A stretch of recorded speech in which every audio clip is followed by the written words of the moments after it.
Hi, everyone. Good afternoon. Welcome again. My name is Julia Wade. I am the Associate Director for Restorative Practices and Student Affairs here at LMU. And I've been doing restorative practices work in collaboration with the RJ Project in the Center for Urban Resilience since 2018. And I'd really like to offer a special thanks to the CSJ Center for Reconciliation and Justice for their partnership on this event. And we're joined today by four amazing panelists. And for our program today, I'm going to start with some questions that were prepared in advance, and then we'll open it up to hear from you all for any questions that you might have. And so just to kind of get us started, we know that we can't necessarily see you, but if you could add your name and your role on campus to the chat. So, whether you're a student, staff, or faculty, if you want to share your title, or if you're a community member, we'd love to hear from you. So please just go ahead and greet our panelists. We'd love the opportunity to just hear from you briefly who you are. And then without further ado, I'll jump into our questions for our panelists. So again, if you're just joining us, if you could please kind of drop in your name, maybe your major, I see that happening, or your role on campus. If you're a community member, thank you for introducing yourselves. And I'll just give that a minute to pop up so we can see.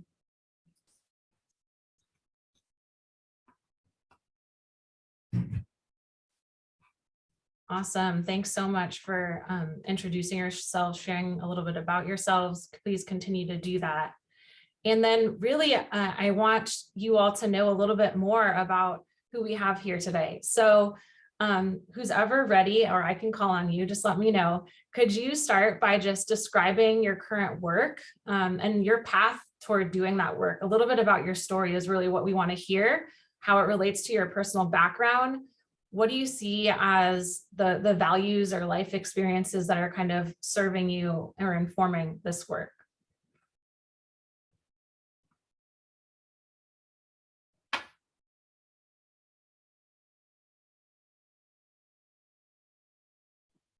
I'll go ahead and get us started. So currently I'm the coordinator for restorative practices for DeSoto ISD, which is a suburb of Dallas, Texas.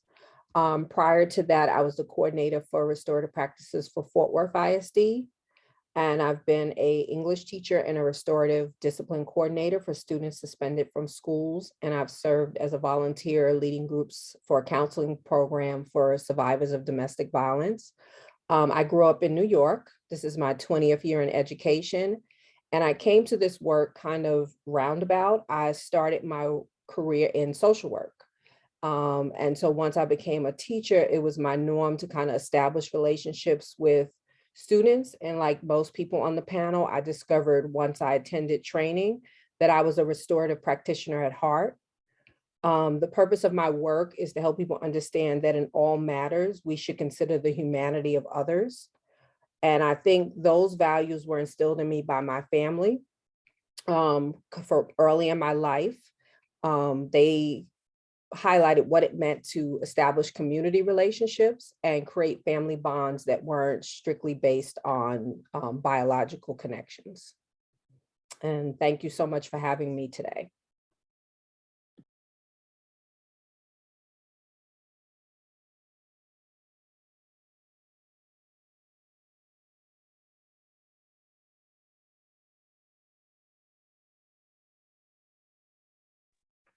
I can go next.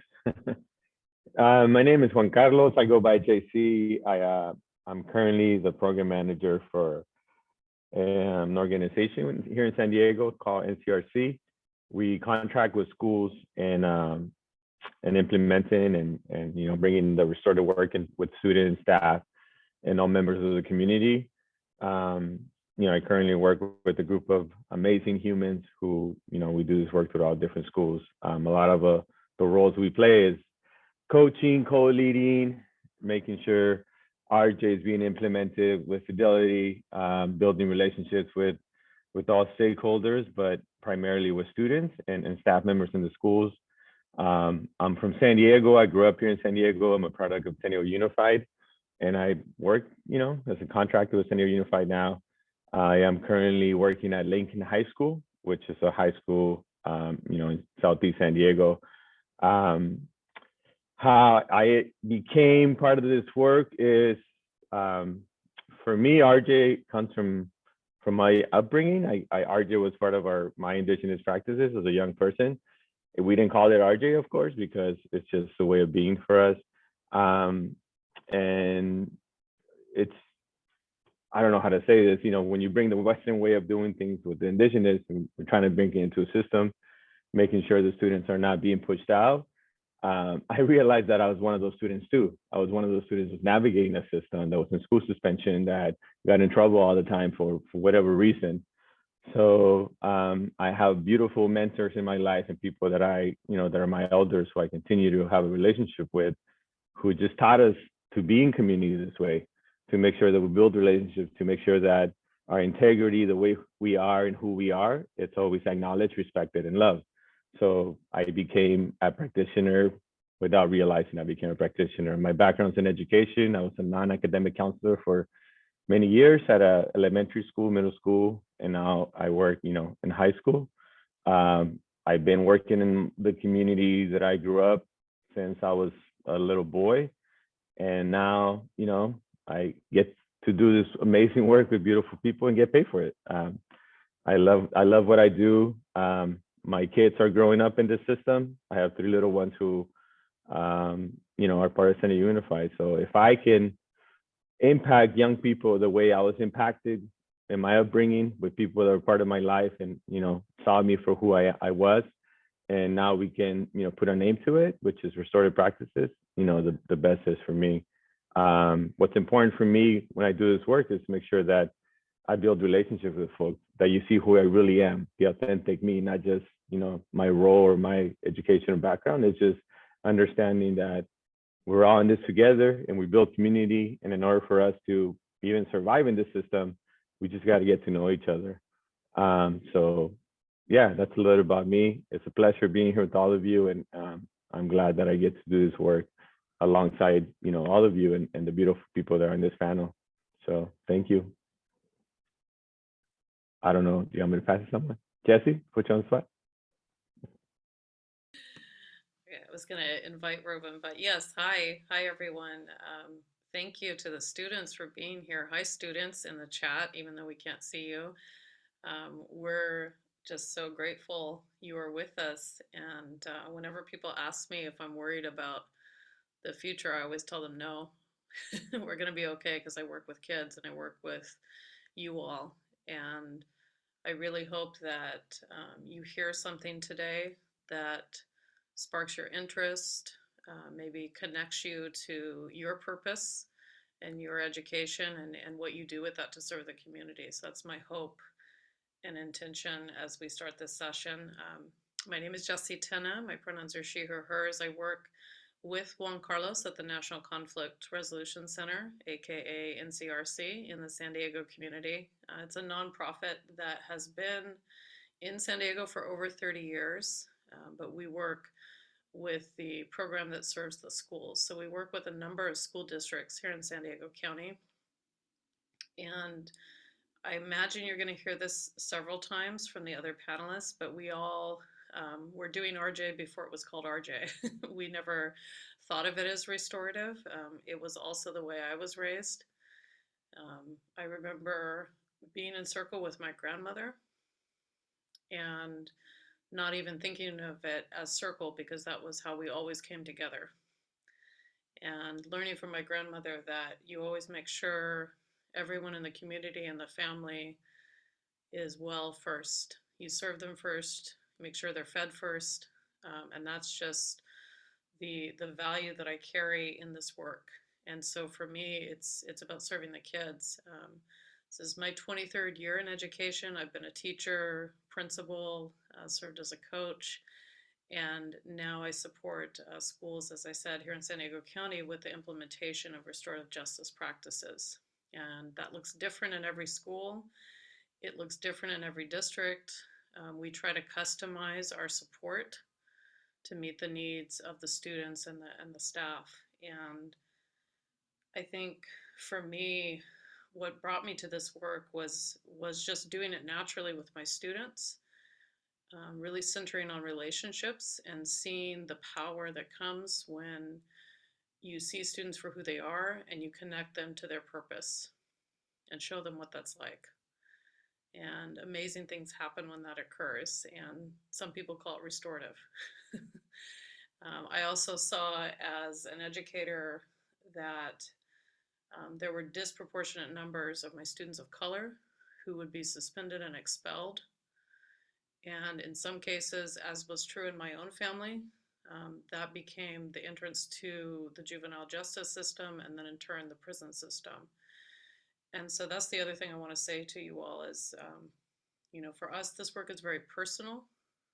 I've seen the impact of the school to prison pipeline, which we'll talk more about, on my own family, and continuing to see that with my kids, and seeing so many times in the system how there's always an opportunity, there's always a choice to have a positive impact on a child's life or the opposite. And we make those choices every day as adults with how we speak, how we show up, and whether we support or whether we simply choose to punish. So that's what keeps me coming back to this work. And as I said, I hope you all hear something today that makes you think about the gifts and talents you have and how you can bring that to the community with your degrees or your choice of work or your volunteering in your education. So thank you, everybody. Thank you for having me, and I'll pass it to Ruben. Thanks, Jesse. Hey, everyone. My name is Ruben Roberts. I am the RJ Schools Coordinator at RJOY, Restorative Justice for Oakland Youth. I've been doing restorative justice for the past 10 years in the educational system in Oakland Unified School District. I started out actually doing work in group homes in juvenile detention centers. That's where I started. My first job out of college, and I got my degree in sociology, was a group home for teenage mothers. You know, these are young girls, 14, 15 years old, that already have children and needed support with, you know, just daily, you know, resources, daycare, education, job opportunities, all of these things just to survive, right? And even before that, you know, when I was in college, my degree originally was in more graphic design. I wanted to draw and do things, but I noticed something when I got to college. It was a very small number of Black and brown individuals that were on campus where I went to school. And it bothered me. It bothered me because a lot of the people that I grew up with, that I realized, and I could say for myself personally, 1 out of 20 people that I grew up with ended up going to college, 1 out of 20, right? So it made me think, like, what can I do to change the trajectory of my community, and what can I do to make things better for those that might not have access to these resources, you know? And I changed my major to sociology. I was more focused on community and more focused on social justice, and that's what led me into restorative justice. Eventually, I ended up doing restorative justice in Oakland, and it's definitely been a journey. It's definitely been a journey. Working in schools, dealing with the school to prison pipeline, the school district that I worked for, there was a lawsuit from the NAACP for too many Black boys and girls being expelled and suspended from the school district, and they implemented restorative justice into the school district to stop it from happening.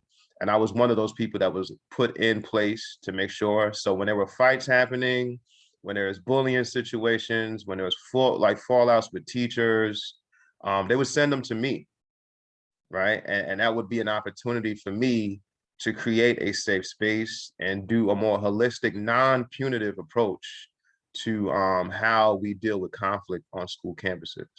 So it definitely made a difference. It definitely built a lot of great relationships with young people and also educators as well, because it created that opportunity for young people to see educators as human beings, and also for educators to see young people for not just their behaviors, right? And understanding when you work in impoverished communities, folks are dealing with a lot of trauma, There's a lot of systemic issues that impact families in low income areas, and teachers that have these kind of jobs have to understand that and really, take a little deeper dive. So that's something I've always been passionate about. That's something that I've experienced personally in my own upbringing. I was born in the UK, came to the States when I was 8 years old. Lived in impoverished areas in Jersey and New York, pretty much, and kind of seen it firsthand. I seen it firsthand. So I know what it feels like to be in those young people's shoes. And it was easy for them to identify with me and kind of understand like why we have to go deeper and why we have to build these relationships. So yeah, I'm just, glad to be here to share, my personal experiences, my wisdom, and what I get out of this work, and what I'm currently doing right now with RJoy, hosting spaces for RJ practitioners, teachers, administrators across the state of California, and also training young people to be RJ youth leaders that facilitate their own circles, and doing farm production as well, because we actually purchased a farm outside of Sacramento. So we're doing a lot of great work in Oakland. It's a lot going on here, but I'm glad to just be here to support and be a part of this panel. So thank you. Thank you all so much. The stories are so important, right? To understand where we've been, and it informs where we're going. So the next question, I know there may be some variation just in terms of who's here about, an understanding of what RJ is and what RJ means. But I'm kind of interested in hearing from you all. What does justice and or restorative justice mean to you? Are those things synonymous at this point? Or can you kind of give us an understanding of what RJ, and even if that transitions into restorative practices, kind of what does this mean for you, and how did you get there? And I'm going to try to put you on the spot first, Dr. Chambly, and then have you popcorn, unless someone else wants to jump in first. But I figured we try it that way and then just go from there. All right, I'll start us off. So when I think of restorative justice, I think of Brathwaite's definition of separating the deed from the doer. And so the bulk of my work at this time is working with young people who have been suspended from school. And so when I'm trying to kind of rebalance, reacclimate, separate that deed from the doer, I'm listening to the student to find out what they need in order to successfully return to the campus. But I'm also listening to what the campus needs to find out how can we reintegrate the students, securely, peacefully, safely back into the school climate. And I think those things are important because, like Ruben said, we have children living with things. I always tell people, a kid may blow up at you and you're confused as to why, because they're living with things that happen in first grade that have nothing to do with you, but no one ever gave them the opportunity to process through them. No one in the school environment ever said, that's okay, you're not whatever happened. Come on back to school, it's okay. And so they've just so everything they've interpreted going forward is based on that situation. And so really trying to think about how to meet those needs on both sides. And I guess I'm passing it to Jesse. Thank you, Dr. Chambly. For me, I think restorative justice shows up in different contexts and different systems. For education in particular, the way I think of it is, first and foremost, it's a way of being. Not just at work or in the schools, but how you show up in community, how you show up with your family. And the extension of that is this paradigm of, are we going to punish, shame, judge, mete out consequences? Or are we going to try to understand the impact when harm has occurred? And so, all of us were raised in a system, whether, it was through the school system or in our families, our communities, where, you make a mistake and there has to be consequences. So that's the very traditional punitive approach. and the consequences in many cases are arbitrary and have really very little to do with what Dr. Chambly was just talking about the trauma, about the underlying needs that motivate behavior or that are behind or underneath the surface of the behavior. And so shifting from that punitive approach to thinking about how do we figure out what's really going on with our young people when something occurs where there's a conflict or they have caused harm. You know, I have yet to work with a kid in all my time in education who actively showed up to fail at school or wanted to get kicked out or wanted to get in trouble. Every child, in my experience, comes to succeed. And so, you know, when harm occurs, how do we try to get to what's really going on with them and then have them help them to think about how they can repair the relationship that was damaged by the impact of the harm. So to me, that's what restorative justice looks like in schools. We still have a lot to shift because we're talking about a system that was not created for every child to succeed. It was created for only a few.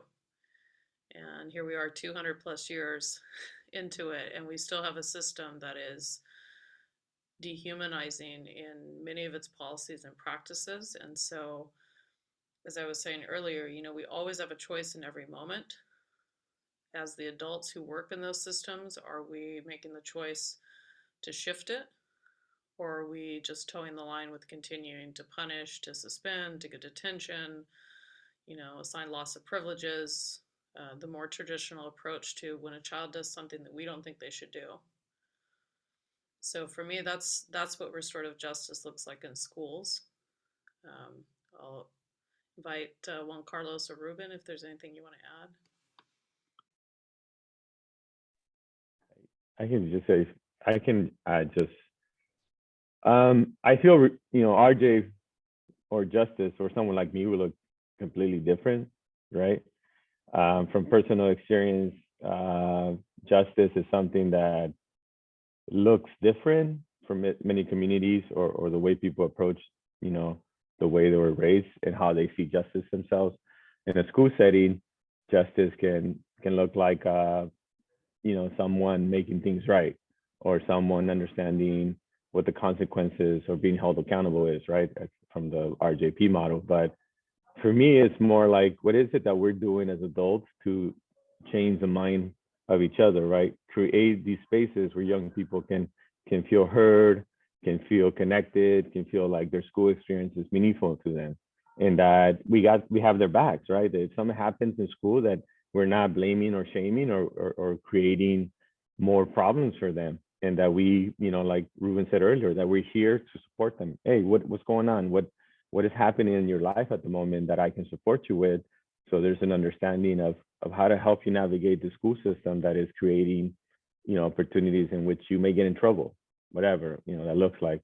So yeah, I feel that justice can be a little tricky. And the reasons I say that is because someone that is been a witness to the school to prison pipeline, had family members and or, you know, guys that I grew up with being part of it, and losing my older brother too to violence, and, you know, witnessing and going through all that, it changes the perspective of how I work with young folks. And I always tell, you know, Jesse and other people, it's like the majority of the relationships that I built on campus with young people began with conflict. So you know, it's not that they're, you know, getting in trouble or trying to look into getting in trouble. It's just the fact that they're looking for someone to be there for them, to just acknowledge who they are and understand where they come from. And to me, that's what matters the most, being able to understand who we are, how we can connect as a human being, and how I can help you just figure out what's next, right? As you continue to just be a student in a school. So for me, it would be important, just if anyone is continuing to understand what RJ is, so they're looking into going into that journey, that they understand what it's like to be an adult that has triggers, to be an adult that has trauma, to be an adult that is going to bring all their stuff into that setting, and how we're going to be able to, you know, take a break or have healing practices. So all those things don't show up when we're doing this work. And be real with each other, right? It's not a profession where, you know, things are like kumbaya, like they call us the circle people. It's more than that. Is what Jesse said. It's meaningful to us because we've experienced what it's like to be in the system. So I don't know, you want to add anything else, Ruben? Ruben's awesome, by the way. Thank you. He's a great work at Oakland. Thank you. Man, I want to add a story real quick. I had a former student years after that ended up in the newspaper because she was a young African-American sister. Her and a couple of friends decided to go to Chinatown, and they robbed an elderly Asian woman.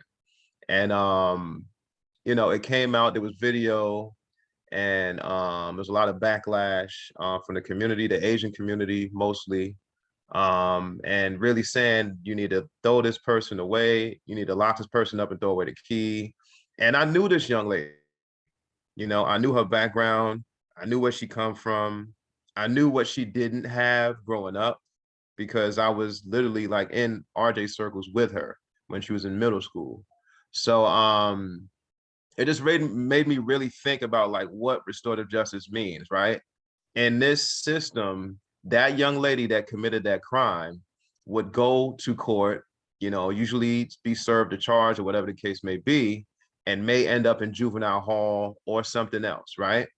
And in the midst of that, the lady that was robbed, the Asian lady that was, you know, dealt the harm, never was spoken to, never was addressed, never was given some form of atonement, you know, or somewhere where she can feel heard and seen. Probably never even showed up to court, right? Now, from a restorative standpoint, if there was an opportunity for us to hold a circle, you know, and even before I get into the restorative part, just think about it like this. If that elderly woman, you know, received, you know, some form of retribution or whatever you want to call it, right? And now, you know, the young lady's in juvenile hall, and this lady is back out, you know, in public, and she walks down the street and she sees a group of young Black girls. What is her assumption? What is she gonna think, right? Most likely, these young girls might be up to something. They might try to harm me. They might try to rob me. And I'm already gonna have that, you know, protective mind frame, right? So if there never was a restorative conversation between that young lady and the elderly woman, there would be never an opportunity for a human connection, right? Because in the restorative process, it gives you an opportunity to see that person and not the deed, like Dr. Chambly said, right? And understand this young person may have not had both parents growing up. This young person may have dealt with a bunch of trauma, right? And now, and I can tell you firsthand, I've seen this, I witnessed this, where I've seen people who were harmed forgive the person that did the harm to them, because they see the humanity in the person. They see that it's more than just what they did that led them to that point, right? And that's what restorative justice is all about, right? You know, when Jesse says, you know, this is a way of life, you know, as human beings, and the fabric of this country, everything is about punishment and consequence, right? If you do something to me, you're going to end up going to prison for whatever you did, or I'm going to sue you and take a whole bunch of money from you, right? And that to me is like satisfaction. But in the end run, who does that satisfy? Collectively, right? It just creates bad, you know, relationships, you know, ill feelings. And now nobody is really happy. Nobody's really safe in that aspect, if you really, really think about it.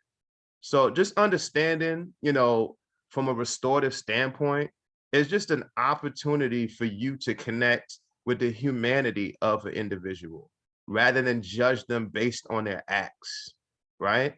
So I just wanted to add that to what, you know, everybody said in this piece. So I'll just leave it there. Thank you, Ruben. I'm feeling really inspired by the storytelling that just happened. So I'm wondering if, and some of you all have kind of alluded to this a little bit about kind of why RJ in schools, but I'm just wondering if there's any stories or just thoughts more generally other folks had about, you know, the way that you've seen this make a difference in schools. So whether it's a specific example or not, but you know, why and how is RJ making a difference in schools from the depth and breadth and wealth of experience and knowledge that you all have? Does anyone else have a thought or a story that they'd like to share? I'd love to hear from you. I can add another story. And this stems from a situation with a teacher, history teacher that never was a teacher before, that came in as a I think he was an architect or a construction where I can't remember what he was, but this is his first year being a teacher. And he had a really huge problem with control, really huge problem with control. And in the midst of that, he's dealing with young men of color, Black and brown young men that also have impulse issues. You know, they can't sit still, they want to be energetic, want to move around. So it would be constant clash, and plenty of times where somebody's being sent to the office. So there was an opportunity for me to do a restorative justice circle with these individuals, right? And in that process, sitting down with them, it turned out to be such a beautiful experience because it gave an opportunity for each side to hear each other out, right? For that teacher, the first initial reaction for him was to blame and point fingers. That was the first thing he wanted. And this is the adult. I'm going to blame, I'm going to point fingers. You guys are not doing this. You guys are not doing it. And the beautiful thing that I witnessed is the young people take it like with humility, right? And also model humility for the adult, and say, you know what, I take full responsibility for my actions, and I'm willing to, you know, support the needs of the group, you know, and figure out what we can do collectively. And it kind of put the teacher in a corner, you know, and he had to respond in a very restorative way, because now he's seeing, his assumption was these kids are going to be combative with me, they're going to argue, they're going to go back and forth with me, and I'm not going to be heard. But I coached them beforehand to be prepared for this. So they pretty much beat him at his own, you know, game, if you say it, to say the least. And it gave him deeper insight and also forced him to listen from their perspective. And it made him a better teacher, because now he understands, why am I yelling so much? Why am I approaching this with such punitive measures, rather than let me sit with my class collectively and let's come up with something in consensus. You know, let's come up with something that we can all agree upon in terms of how we run our classroom, right? And it made it a healthier environment, a way healthier environment, and to understand each other, to hear each other clearly. And even when we mess up and make mistakes, we can talk about it. It's not the end of the world. We're human beings. We're going to make mistakes. We can literally have a conversation or a side conversation and fix the problem efficiently. You know what I'm saying? So I just wanted to share that little story, because like this happens a lot in schools, where a lot of us come in with our own personal assumptions, belief systems, biases, and we project that onto young people. And sometimes young people do it as well. They might assume he's racist. They might assume he's this, he's that. And we have to get through all that mist to kind of see who we are as people, you know, and meet at the same table. So I'll just stop right there. And I could go more, but I ain't gonna go no more. I'm gonna pass it to JC. Eh, there are several stories. There are many stories, but I think the one that sticks out the most for me is a story about a young girl who wasn't coming to school, wasn't connecting, didn't want to be, in school. And we talked to her. Our job was to make sure that she was connected, make sure that she was attending classes, and that, we started building relationship with her. And we started to get to know her. She would come into, we'd have a room, an RJ space, and she would come into a room and just kind of like, go off on us for whatever reason.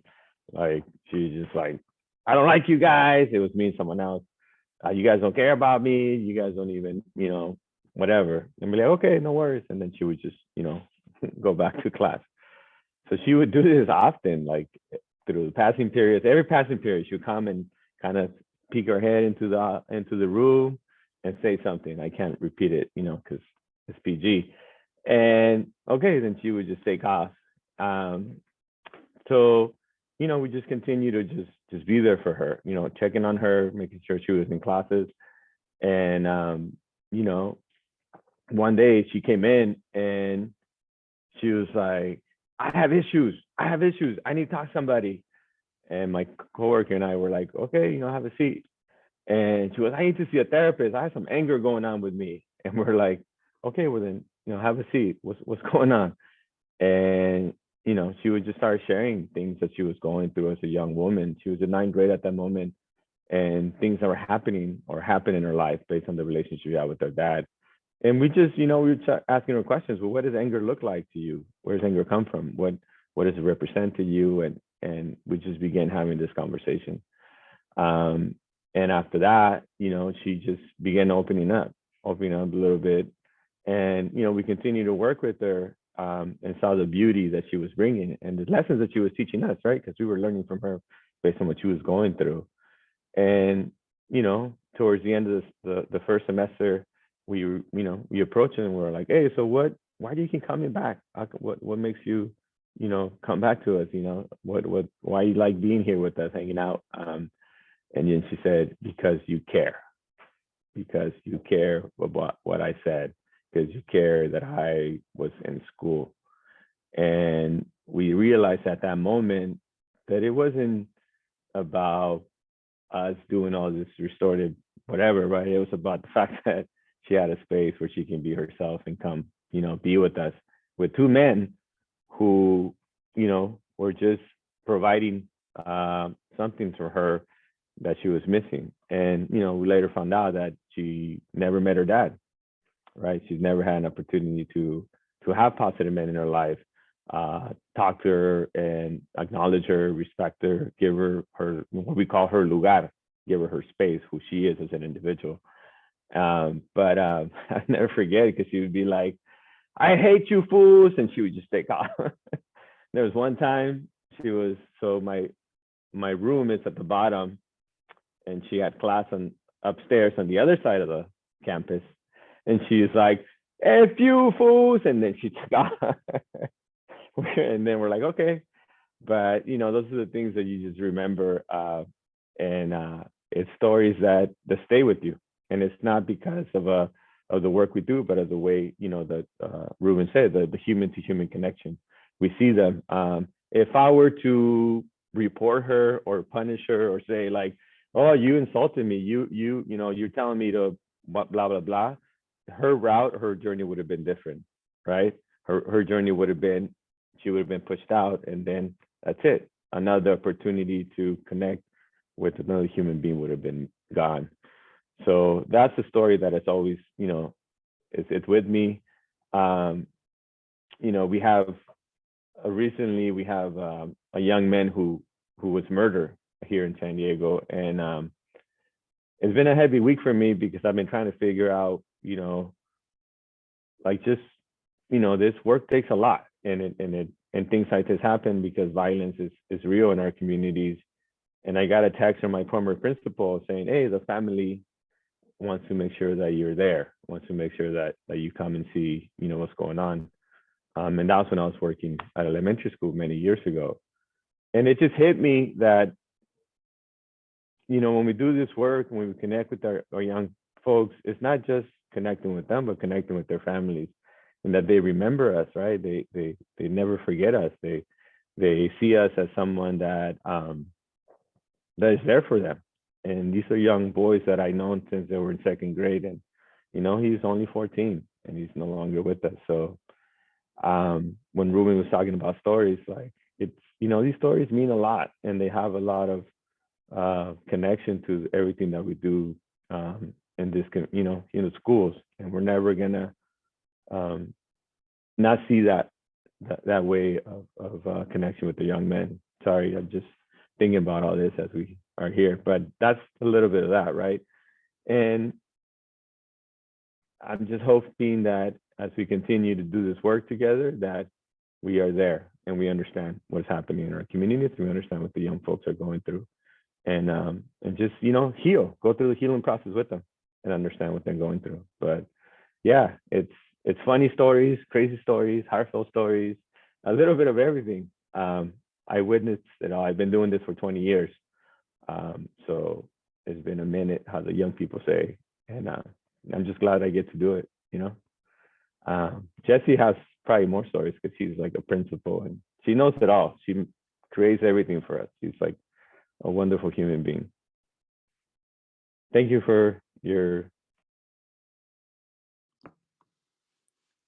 Yeah, Julia, how we doing on time? I do have a story I could share, but You have to share the story. Okay. We're good. Okay.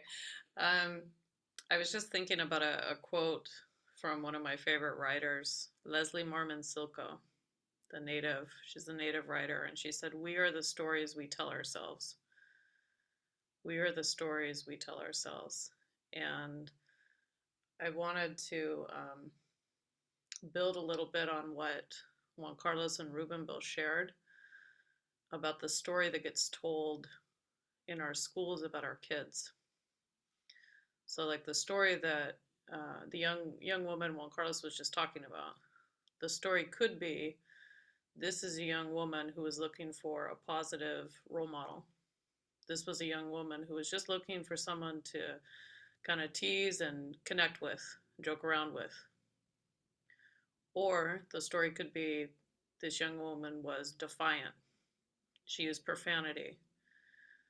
She was disrespectful to an adult staff member. And that's the story we see a lot on referrals.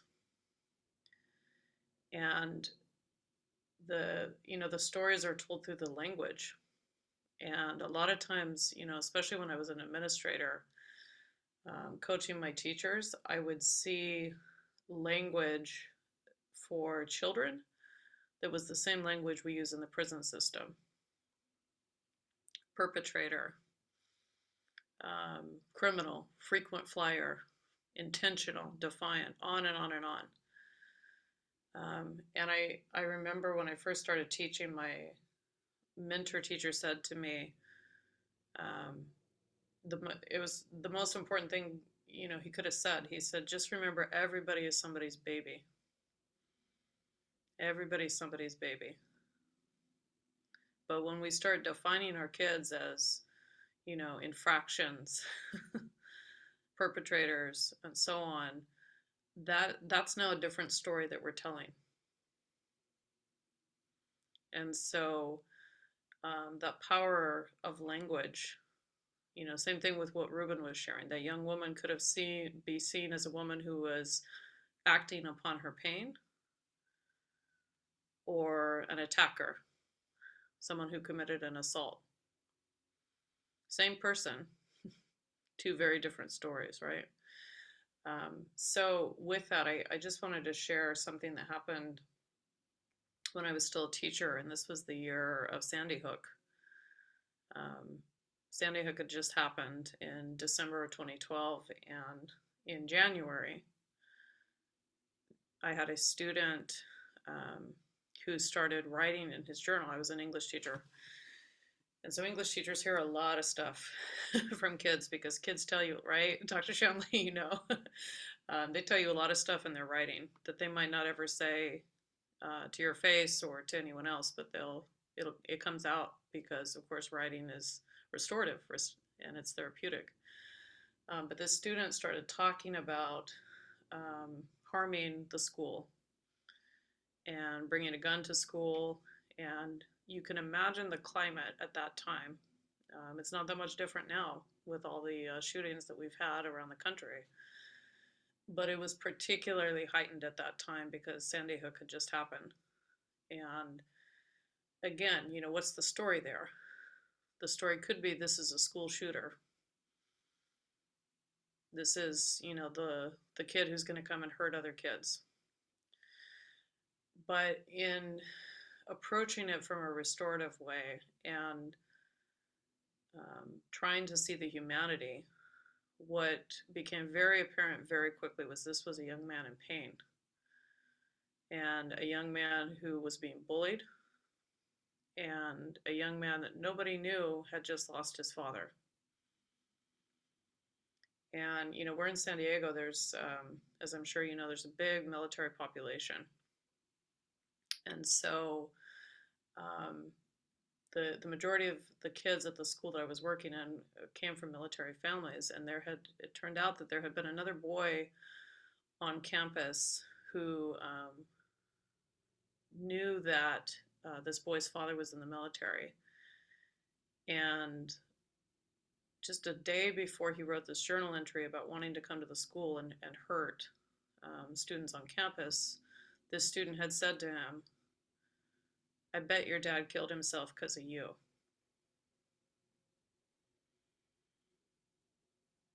So that was, you know, that was the pain and the trauma that this young man was walking around with. And if we had approached it punitively, what would have happened?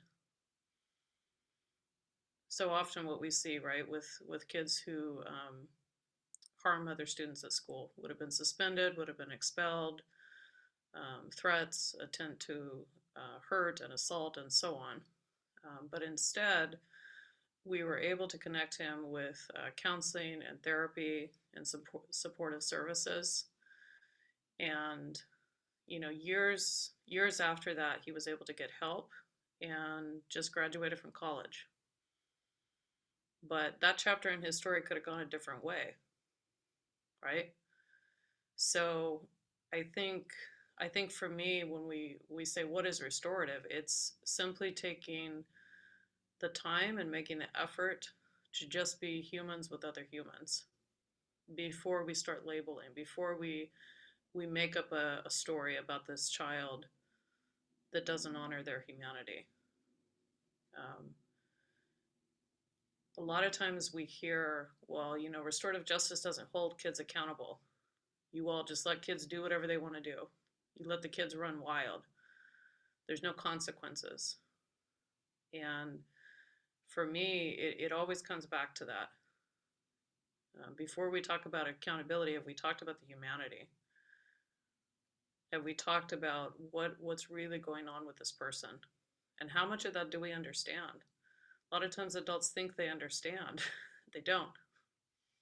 And the only way you can get through that is through conversation, through dialogue, and showing, as Juan Carlos was saying, that you care.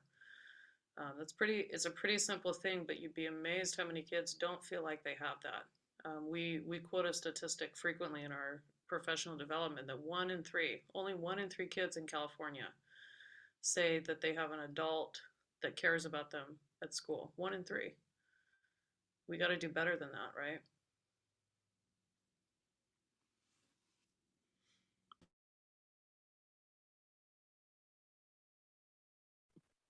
I guess it's on me. So as you guys are talking, so many things are running through my head. I'm thinking, I think it was 2 weeks ago, I went to school safety, and it actually is a report put out by it's Homeland Security or the Secret Service about school shootings that were avoided. And one of the factors that made the difference between whether someone actually committed a school shooting, a student committed a school shooting or didn't commit a school shooting, was a significant relationship in the school setting. So either a significant relationship that young person had with someone to go say, hey, this is what's going on with me, or significant relationship the other students he told had with an adult who was, that they felt trusted to go say that.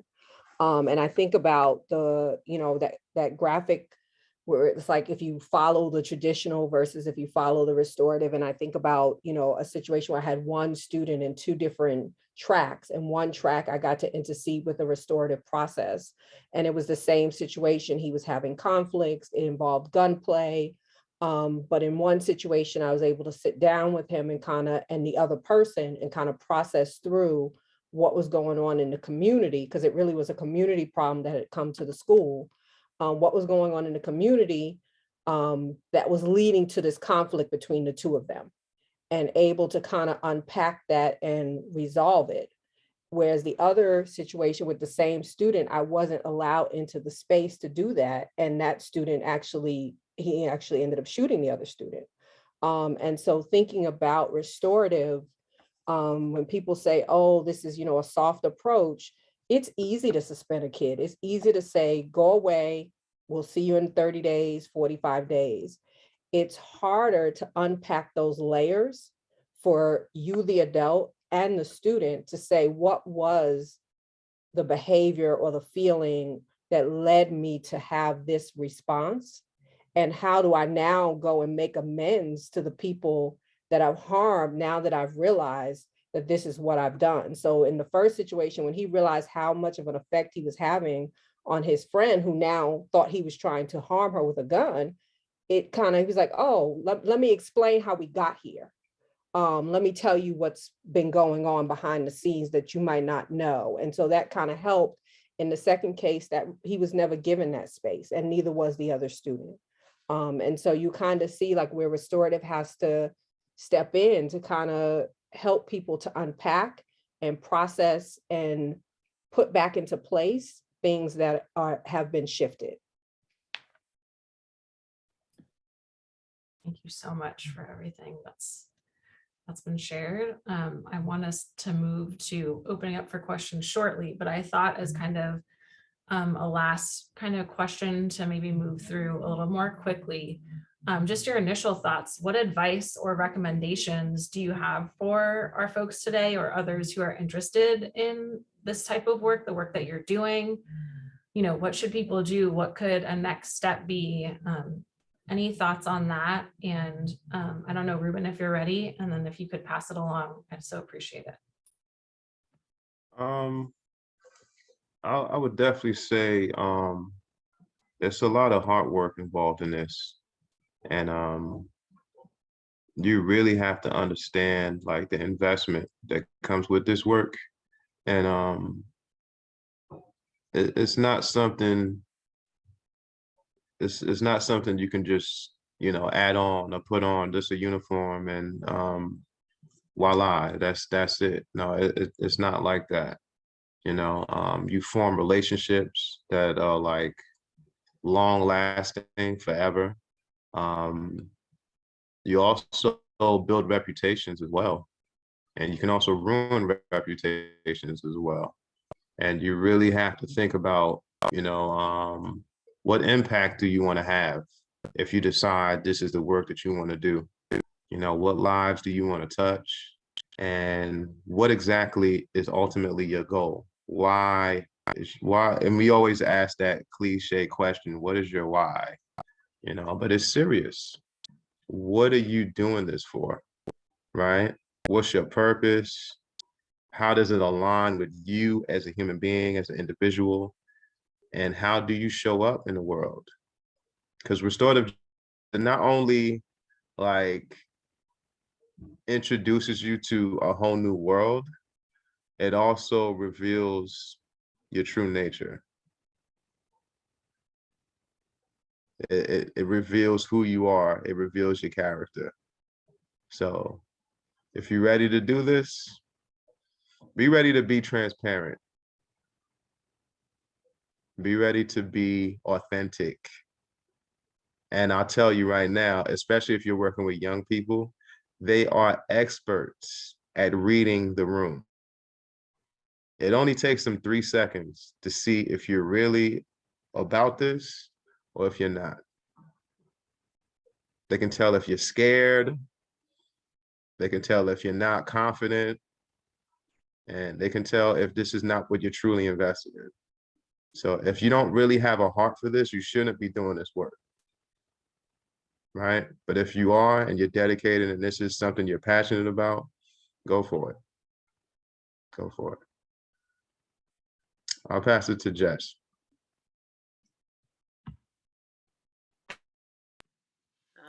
Amen. Mic drop. I got nothing.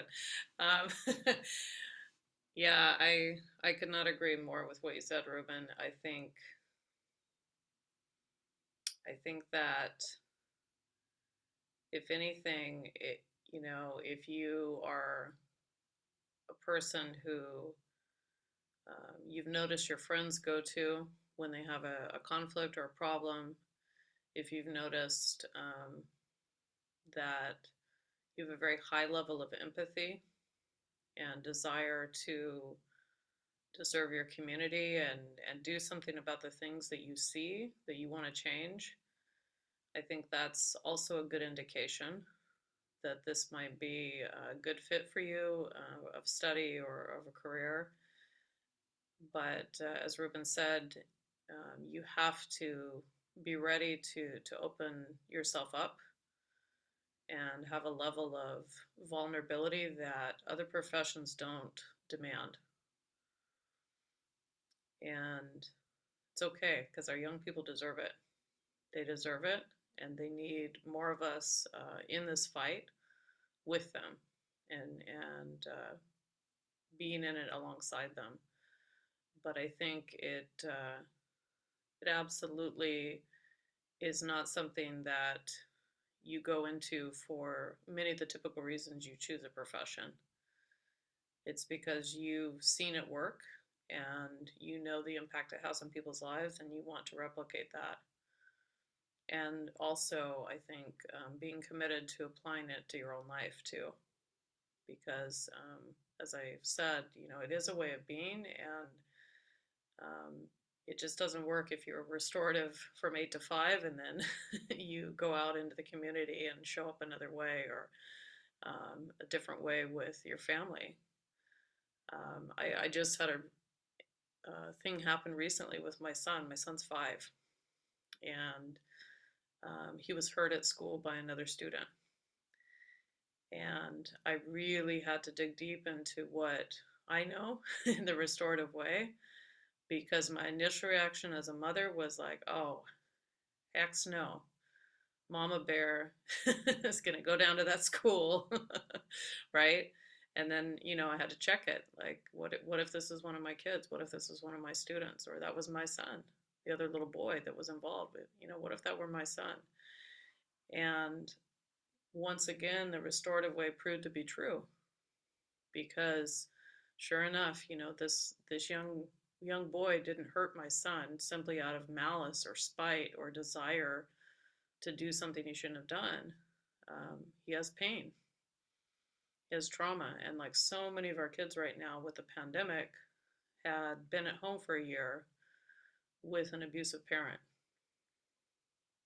who had taught him how to abuse, how to hit, how to hurt, how to name call.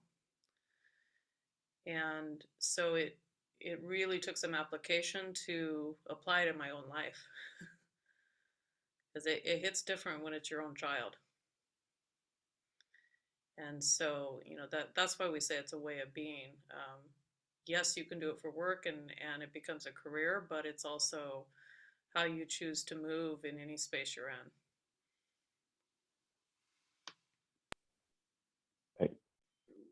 I can add to that. Something I've learned with our elders, they teach us is what is it that you're doing that is impacting how others perceive you, right? What is it that you're doing that is making others see you the way they see you? So what I'm learning is that it's I have a constant mirror in my face, right? I have to look at myself every time I work with young folks, or every time we do this, restorative justice practices or ERP, whatever you want to call it, and just understand that we are working with someone's babies, right? Someone's, like Jesse said, our kids are someone's babies. And as a dad, like, I feel the same way. If you're a teacher or you're an administrator or someone that is doing this work, you are working with my babies. And it's our responsibility as a practitioner, as a educator, to make sure that we take care of our babies. That's what they teach us, right? They teach us that it's not just us doing the work, but it's us doing the work for generations, right? For many people, not just me and that comes in front of me, but people that are going to come after me. So yeah, understand that it is someone's babies, and then this work is going to continue to challenge you. It's going to continue to bring things up for you, right? About the way you were raised as a young person. And then what are you going to do with that? What do you do with those feelings? Do you, continue to just leave them alone, or we do something about them, right? Like I shared earlier, like, I've been going through all kinds of emotions this week. Jesse knows, like, I'm all over the place, but you know what? But I'm okay, right? Because I believe in this work. I believe in the families, and I know I can go and have peace with myself and people that care about me, right? Just like I'm telling, y'all that I care about the young people, there are people that care about me. So I need to go with them so they can take care of me as well. So just be aware of that. Like Ruben said, that it's work that is hard. It comes from the heart. Take care of your heart. Take care of your vibrations. Take care of your energy. Take care of yourself in a way that, your life continues to grow, because you are going to be challenged, and it's beautiful work, and you just got to be ready for it, because students do smell fear. They smell it a mile away, and by the time you get to that, before you even open your mouth, they're already like, nah, fool, you're not real. And I'm just, I've experienced that. So be yourself, do it because you want to, and challenge yourself to continue to grow inward, and to continue to grow in a way that it's who you really are. It feeds your spirit, like we say. So yeah, it's a lot of work. Be ready for it. I don't know who wants to go next. It's me. And I think for me, when I think about like next steps, one is, of course, most of us have gone through some kind of training. And so for people who are interested, not to get bogged down in there being a right way to move into this field. Don't get caught up into schools of thought or this training program versus that training program. But like everybody said, focus on becoming an individual who's interested in working with people, and not focused on doing things to or for them. And also, most importantly, I learned, especially during the pandemic, to sit in community with other practitioners. I knew that once the pandemic hit, I knew nothing about being restorative in a virtual space, or even how to begin to start having those thoughts. And so I needed to be part of a community of like-minded thinkers to kind of push my thinking and bounce ideas off of. Ruben and I have collaborated on projects throughout the pandemic that, have completely pushed me out of my comfort zone and helped me to see restorative on more of a global perspective. And so those are kind of the two things I hope people kind of walk away with thinking about as we, wrap to questions.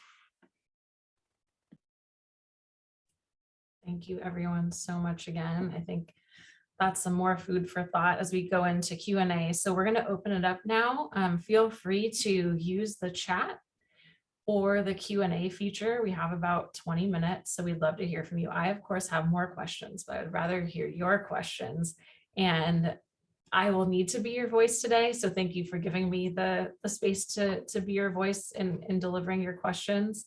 So I see we have a question that popped up. So I'll just go from there from what I see. The question is, how do you approach situations in which students keep refusing or denying help, but they have exhibited alarming behavior in classes or toward others? And I can also put that in the chat just so everybody can see in case that's something that we can see. One thing I learned from elders and from mentors in this work is that if that happens, it's a sign that there's more work that needs to be done to build the relationship. And so sometimes we kind of shift gears and, again, talk to them about something that is related to their humanity, something not even related to what's going on in the classroom or in the school. Just like, hey, like, let's build some trust. Let's get to know each other. What do you like to do? What do you like to eat? Like, when you're not in school, what are you up to? Just very simple conversations, or even, share food. Food is a magical thing with kids, as you know. So shifting it and affirming that you do care about them, and that not every conversation you have with them has to be about, the referral that their teacher wrote, or, what you're noticing with other students or whatever. So for me, that's just an indication there's an opportunity to build more of a relationship and connect.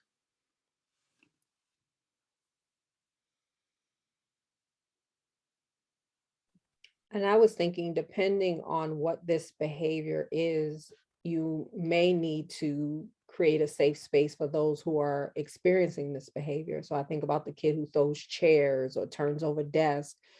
And how do you, make sure the other kids have a place to process this, depending on how frequently it's happening or how tight the spaces is happening in, so that in the course of you trying to build that relationship, they're not victimizing other people, but the other people also are giving a voice to what they need to feel safe in the space while you're building the relationship to get them to the point where they all can sit together and hear, this is how your behavior affects me, and the person can make amends for what they've done and kind of reestablish that classroom community or school environment community. Another tool that you could utilize that I did a lot was using their peers, right? A lot of times young people, when they're dealing with something, the last person that they want to go to is an adult, right? So in some situations, you may want to ask, someone that you recognize that might be close to them, somebody that you recognize that like most kids would go to because this person is like well-liked or like easily connected or building relationships with their peers. Someone that could be, somewhat of a liaison for you in building that trust and giving an opportunity to, have a conversation, or build that relationship with that young person. But like Jesse said earlier, it's definitely a lot of work that needs to be done. If that young person doesn't trust you enough to come with you, what's going on? What does that say about you? So, yeah, I'll leave it at that.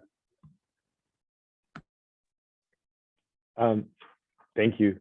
Yeah, this question comes up often when in these conversations or in training. And I also, I always think about what is it that the school is doing to support the young person, right? It's really easy for us to just kind of say, well, this person is going through this and this is what they need, right? But what is it that the adults are doing to make sure that the student is being understood about what's happening, right? Like Ruben said, who is he connected to? Who are the peers that he is hanging out with? And find out more information about the young person that is going through these situations. Because at the moment, we're all going through everything, right? We're all going through these things that are happening in our lives. And it's really easy for us to label each other and just say, well, he or she has a problem because something happened in the classroom. They're refusing to receive support or help. So again, like, what is it that we're doing as adults to make sure that this person is having a good experience in school? And just connect them, start connecting them. You know, this morning we had a what we call the MTSS meeting, right, with multi-tier systems of support, where everybody comes together and we speak about, you know, or talk about what's going on with the young people that you know, we see often. So we get together and figure out what we're doing to make sure that the students that we're providing a service to are, you know, are heard, and we acknowledge what they're going through, and don't give up. Continue to support that young person in their journey, what they're going through. And you know, the whole time that I've been doing this work, I never had a young person intentionally wanted to harm someone or wanted to cause harm in the classroom. I haven't seen it where they're intentionally wanting to do something to really cause harm. Of course, there are other things like mental instability and things like that play a role in the way we do this work, but I have not seen it yet where I know a student has told me in my face, I really wanted to hurt someone. I haven't. So yeah, I'll leave it like that. Thank you for all that insight. I'm just waiting to see if anyone else wants to step up. We have a thank you in the chat, which is awesome. But just again, open invitation if you'd like to drop a question in the Q&A or in the chat now. We're happy to hear from you.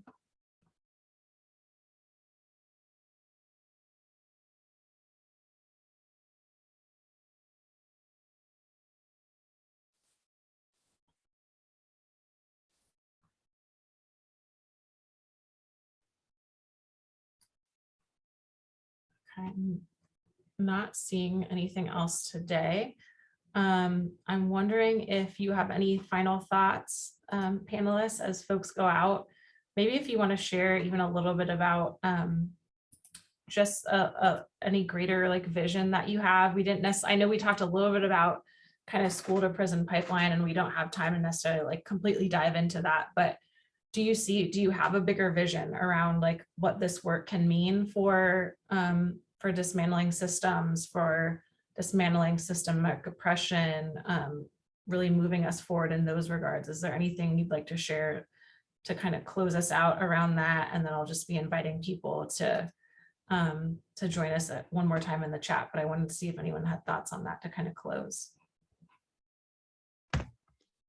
Honestly, for me personally, is I'm more attracted to addressing the adults, and I think what this this process can do for us collectively, especially in the educational system, is to be able to have uncomfortable conversations around white supremacy, around biases, around racism, around all these different things that stop us from serving the community or stop us from being educators that really care, because there's so much division and so many different belief systems that are interrupting the actual work that we're supposed to be doing, right? There's a lot of power dynamics.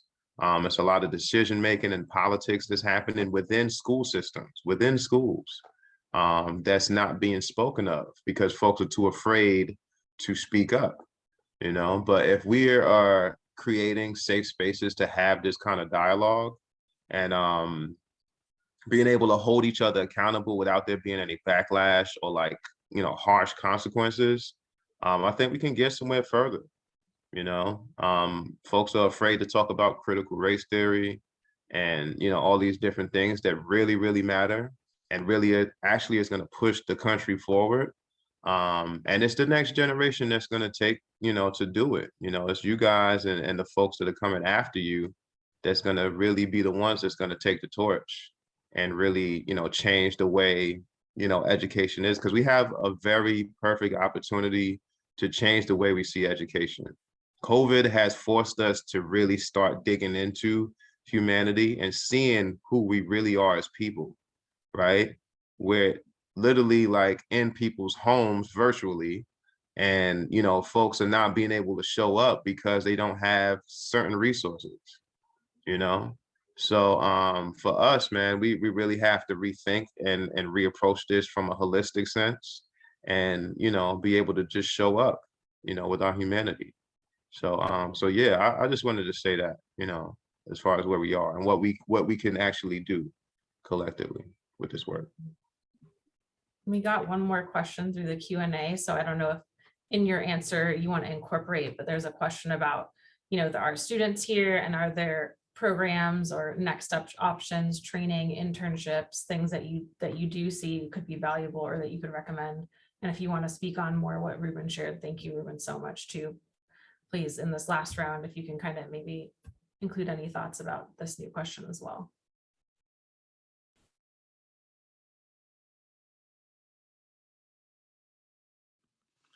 Yeah, I would definitely say any field in education or sociology or social work is going to help you. It's going to serve you as a starting point. And I say that because ultimately, if I had a magic wand and I could have my vision, it would be that this would be the norm in all of our schools. It wouldn't be a movement anymore. It wouldn't be radical. It wouldn't be unusual that a school did RJ. It would be what our children can count on when they showed up at a school site. That if something happens, that we're going to teach rather than punish. We're going to connect rather than shame. And so that I know probably sounds idealistic, but that would be my hope. But to be able to change that system, I really think you have to understand the history of the system to begin with, and the forces that Ruben was mentioning that made the system the way it is. We didn't arrive here by accident. So if we're going to transform the system, we have to understand the power structures and the motivations behind creating it in the first place. So that would be my thoughts about it. And I would also say, in addition to maybe going into those fields, connect with people who are doing the work, either through interning, mentoring, observation, volunteering in any way that you can, just to learn from the people that have been doing this, because there's a lot of us who have been doing this a long time, and we want to pass it on. We want to share that. Yes, I would just want to add that if you're in school, you're a student, to seek out restorative spaces. There are people through diversity programs that are coming up at the moment where they do have restorative either programs or restorative approaches to things. I know here in San Diego, UCSD, USD, San Diego State, Cal State San Marcos, there are several spaces where they're beginning to explore what RJ looks like. And a lot of it has to do with student voice, student coming through and saying like, look, I want a space where I can have a mediation. I want a space where I can solve conflict with someone, or a professor or another student. So those spaces are available, but it's important that the student voice, your voice as a student, comes through, because it is you who is going to eventually come into the schools or into the community. The other thing that I feel is really important is that you find spaces for yourself or circles where you feel that you can continue to grow. Because a lot of the times we're combining a Western way of doing things with indigenous practice, right? And sometimes the responsibility of us Black and Brown folks to teach, it's a lot. So if I might say, like, find your own space with your own folks where you can do your own thing and find that common ground, because it's important for us to have these conversations, right? One of our friends says, these are crunchy conversations that we need to have about the way we look, about the way we feel. And sometimes, our success is measured through our titles. And when we measure that success, it's like, oh, well, if I have a title and I know these things, then I'm an expert.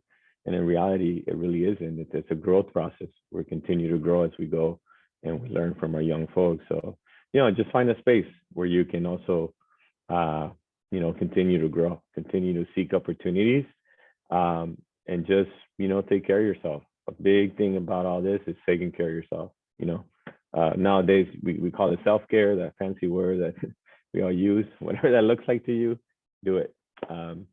So yeah, find a space, you know, and psychology, sociology, education.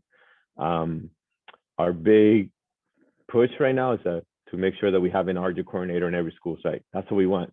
That's what we're pushing for. You know, people like Jesse, myself, and other folks that are doing this work in San Diego. We want that. We want every high school, middle school to have an RJ coordinator.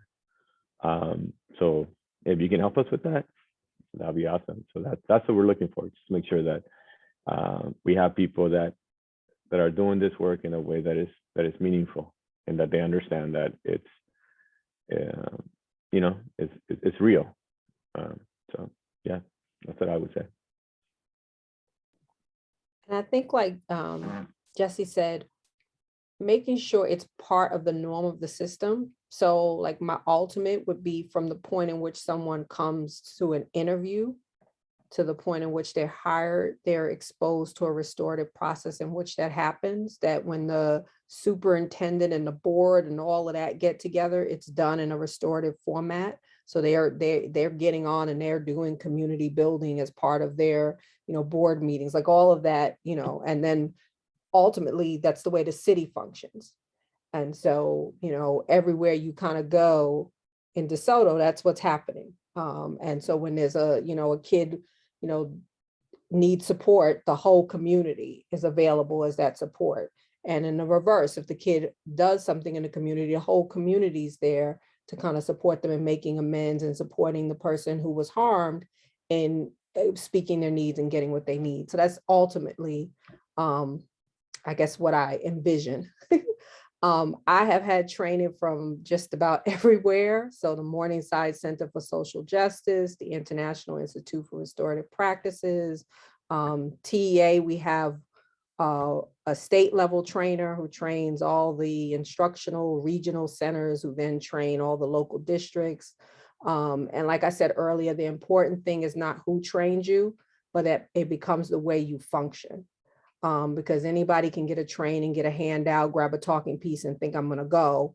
But you can sit in circle and really do harm to people because you don't see their humanity and you have no desire to be in community with them. You're just doing what you were told to do.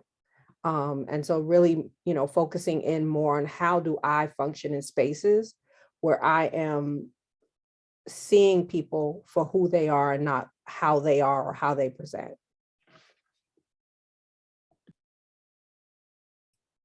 Thank you. So yes, 3 things as we're closing. So one is just a huge thank you to all of you. Thank you so much for your stories, your wisdom. Yeah, and just being present and transparent and authentic, like you were talking about. I know I felt it, and I think everyone else did too. Second thing is just